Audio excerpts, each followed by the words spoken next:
Estes 3 graus de altura estão em cada homem desde o nascimento.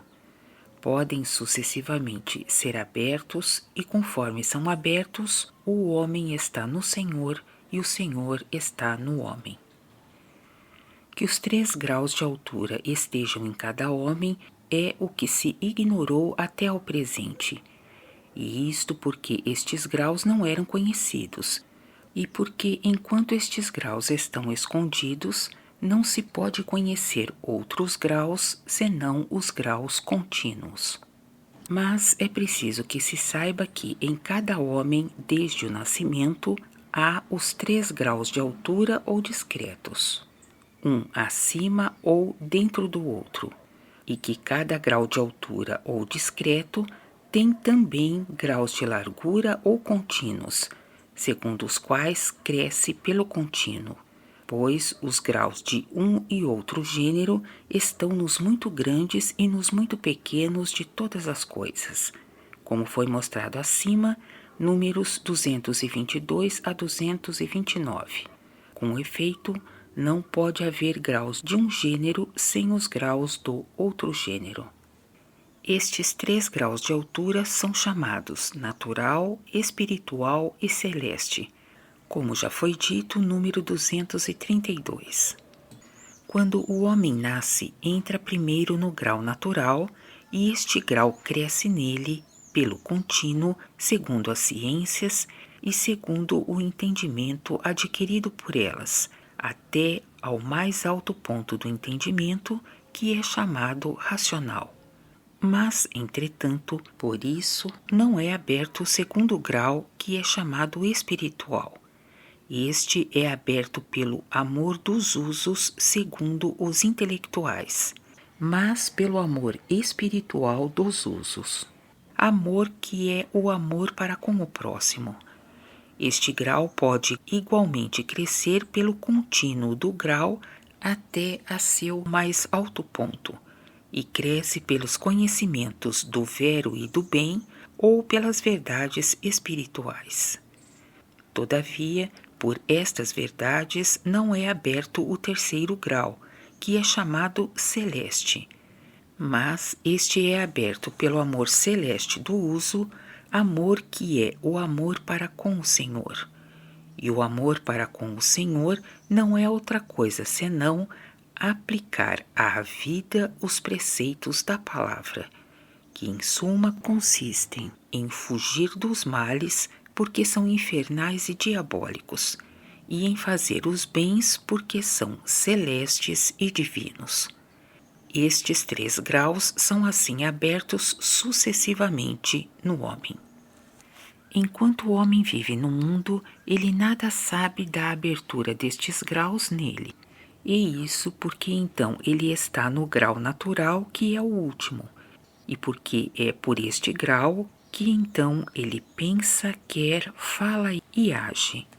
Ora, o grau espiritual, que é interior, comunica com o grau natural não pelo contínuo, mas pelas correspondências, e a comunicação pelas correspondências não é sentida.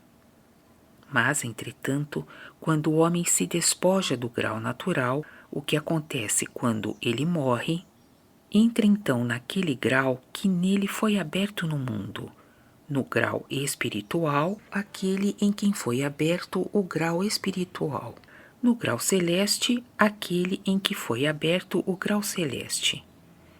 Aquele que entra depois da morte no grau espiritual, pensa, fala e age espiritualmente, e não mais naturalmente.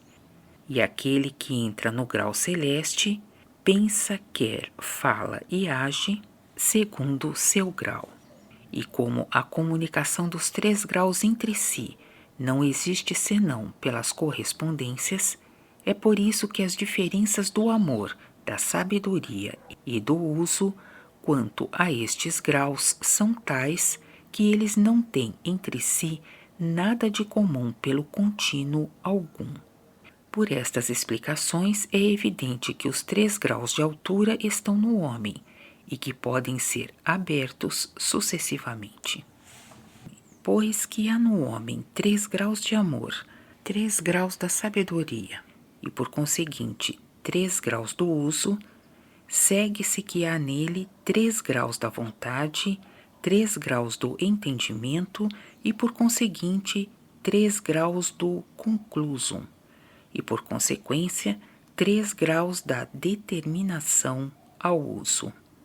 Pois a vontade é o receptáculo do amor, o entendimento é o receptáculo da sabedoria e o conclusum pertence ao uso que provém do amor e da sabedoria.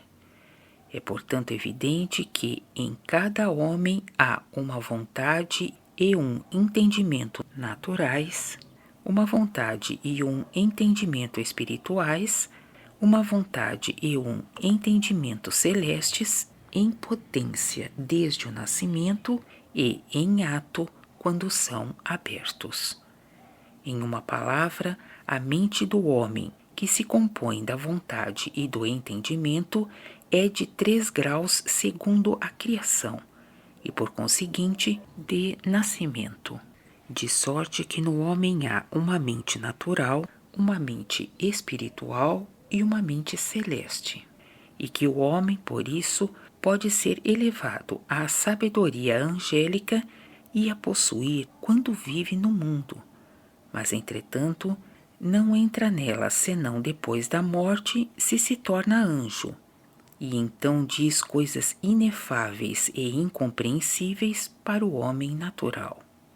Conheci um homem mediocremente sábio no mundo, e depois da morte eu o tenho visto e conversado com ele no céu, e percebi claramente que ele falava como um anjo, e que as coisas que dizia não eram perceptíveis pelo homem natural. Isto provinha de que no mundo ele tinha aplicado à vida os preceitos da palavra e adorado o Senhor, e em consequência havia sido elevado pelo Senhor ao 3º grau do amor e da sabedoria. É indispensável que esta elevação da mente humana seja conhecida, pois o entendimento do que segue depende disso.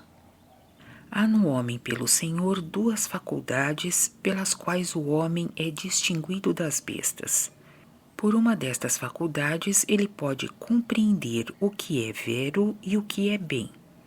Esta faculdade é chamada racionalidade e é a faculdade de seu entendimento.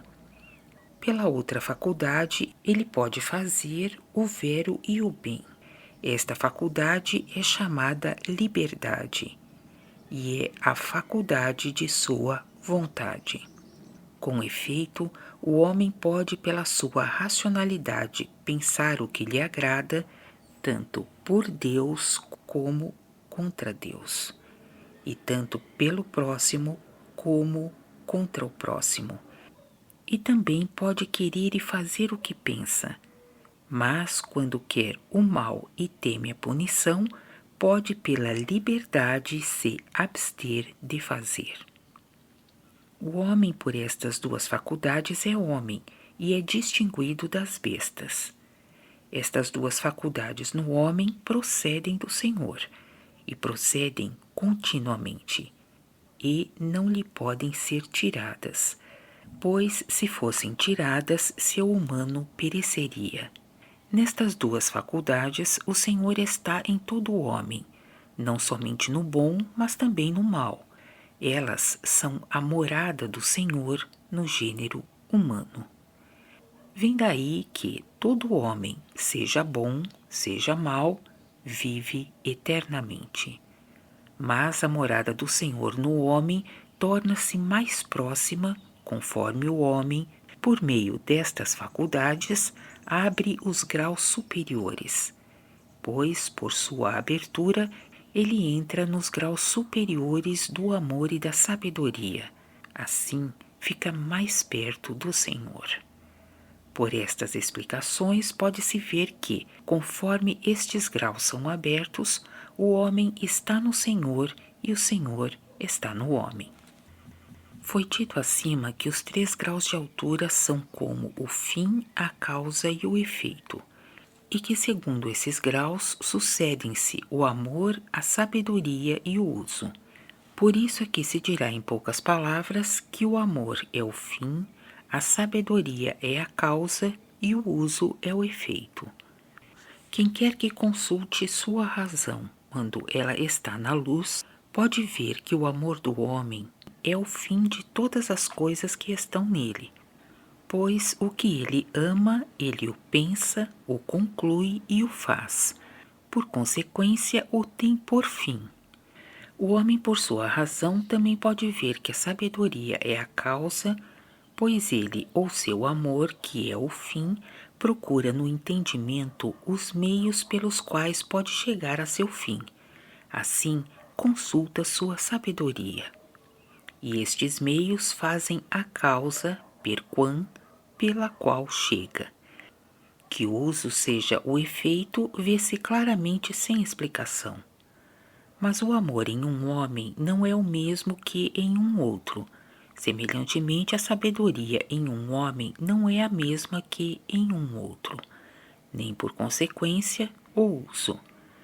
E como estes três são homogêneos, como se mostrou acima, números 189 a 194, segue-se que tal é o amor do homem, tal é nele a sabedoria e tal é o uso. Diz-se a sabedoria, mas entende-se o que pertence a seu entendimento.